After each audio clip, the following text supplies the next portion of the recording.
Lundi 6 février 2023, Amasser un trésor au ciel. nous sommes heureux de vous souhaiter la bienvenue en vous accueillant sur votre chaîne L'Aventure dans la Parole. Que Dieu nous ouvre l'esprit dans l'enseignement de sa parole et qu'il nous bénisse. Et nous vous invitons à marquer votre appréciation en cliquant sur le pouce et en vous abonnant pour recevoir les notifications, en laissant des commentaires sur ce que vous avez compris et en partageant le lien au maximum avec vos parents, amis et collègues. Le texte à mémoriser de cette semaine que nous vous invitons à dire avec nous se trouve dans Marc chapitre 8, les versets 36 et 37. Et que sert-il à un homme de gagner tout le monde s'il perd son âme? Que donnerait un homme en échange de son âme? Nous vous invitons à le reprendre avec nous. Marc chapitre 8, les versets 36 et 37. Et que sert-il à un homme de gagner tout le monde s'il perd son âme? Que donnerait un homme en échange de son âme? À quel choix certains personnages de la Bible ont-ils dû faire face et quelles ont été les conséquences pour leur avenir temporel et éternel? Les biens acquis ici-bas sont-ils des obstacles infranchissables pour notre cheminement avec Dieu?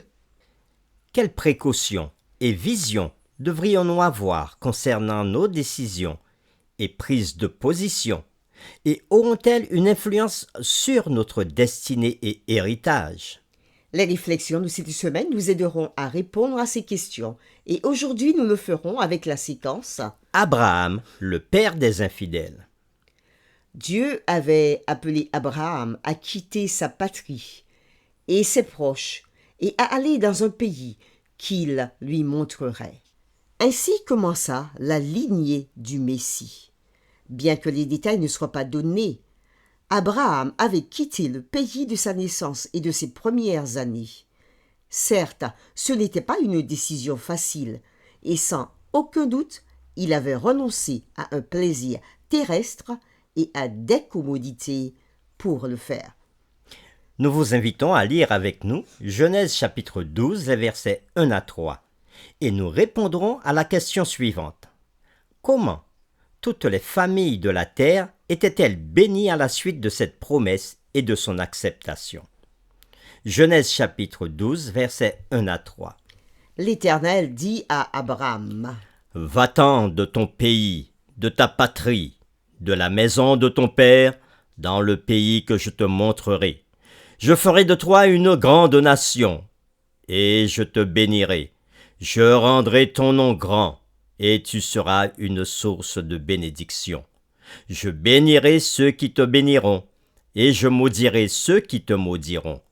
Et toutes les familles de la terre seront bénies en toi. » Après lecture de Genèse chapitre 12, le verset 1 à 3, nous répondons à la question: comment toutes les familles de la terre étaient-elles bénies à la suite de cette promesse et son acceptation? Ce fut un événement majeur qui changea la vie d'Abraham et de sa famille. Le texte d'Hébreux chapitre 11, le verset 8 nous dit « C'est par la foi qu'Abraham, lors de sa vocation, obéit et partit pour un lieu qu'il devait recevoir en héritage, et qu'il partit sans savoir où il allait. » Le commentateur biblique Ellen G. White dira à propos d'Abraham, dans le livre Patriarche et prophète à la page 98. L'obéissance totale et empressée d'Abraham est l'un des plus beaux exemples de la vraie foi qui soit renfermé dans la Bible. Fin de citation.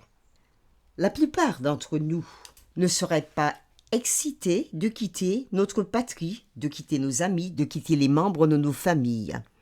Mais Abraham l'avait fait. Aujourd'hui, il est vrai que pour des études, pour toute autre chose, nous pouvons partir.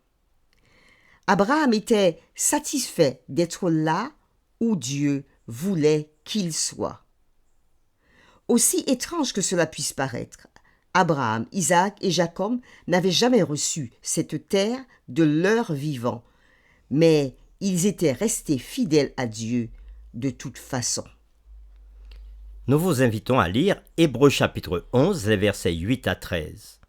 Et nous répondrons à la question: quel message pertinent nous est-il donné dans ce passage? Hébreux 11, versets 8 à 13. C'est par la foi qu'Abraham, lors de sa vocation, obéit et partit pour un lieu qu'il devait recevoir en héritage, et qu'il partit sans savoir où il allait. C'est par la foi qu'il vint s'établir dans la terre promise, comme dans une terre étrangère, habitant sous des tentes, ainsi qu'Isaac et Jacob, les co-héritiers de la même promesse. Car il attendait la cité qui a de solides fondements, celle dont Dieu est l'architecte et le constructeur. C'est par la foi que Sarah elle-même, malgré son âge avancé, fut rendue capable d'avoir une postérité, parce qu'elle crut à la fidélité de celui qui avait fait la promesse. C'est pourquoi d'un seul homme, déjà usé de corps, naquit une postérité nombreuse, comme les étoiles du ciel, comme le sable qui est sur le bord de la mer et qu'on ne peut compter. C'est dans la foi qu'ils sont tous morts, sans avoir obtenu les choses promises, mais ils les ont vus et salués de loin, reconnaissant qu'ils étaient étrangers et voyageurs sur la terre. Après lecture de Hébreux chapitre 8, verset 13 que nous venons de faire, la question est la suivante. Quel message pertinent nous est-il adressé dans ce passage? Abraham était connu comme un prince par ceux qui vivaient autour de lui. Il était connu comme étant généreux, courageux, hospitalier et serviteur du Dieu Très-Haut. Son témoignage pour Dieu était exemplaire. Par la grâce de Dieu, nous sommes héritiers d'Abraham. Comme Abraham crut à Dieu et que cela lui fut imputé à justice, reconnaissez donc que ce sont ceux qui ont la foi qui sont fils d'Abraham. C'est ce que Paul nous dit dans Galates chapitre 3, les versets 6 et 7. Et c'est ainsi que nous sommes bénis aussi en Abraham. Et dans Galates chapitre 3, verset 29, Paul ajoutera « Et si vous êtes à Christ, vous êtes donc la postérité d'Abraham, héritier selon la promesse. » Dans l'histoire d'Abraham, tout comme dans celle de Noé, nous voyons une prise de décision majeure qui change la vie en obéissant à Dieu. Pour terminer, réfléchissons ensemble sur ce texte qui se trouve dans 2 Corinthiens chapitre 4, les versets 17 et 18. Car nos légères afflictions du moment présent produisent pour nous, au-delà de toute mesure, un poids éternel de gloire. Parce que nous regardons non point aux choses visibles, mais à celles qui sont invisibles. Car les choses visibles sont passagères, et les invisibles sont éternelles. Fin de la lecture. Comment le message de ce verset devrait-il avoir un impact sur le genre de décision spirituelle que nous prenons?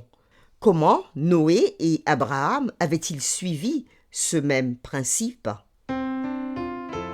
Nous vous invitons à prier avec nous. Oui, Père, tu es notre Dieu.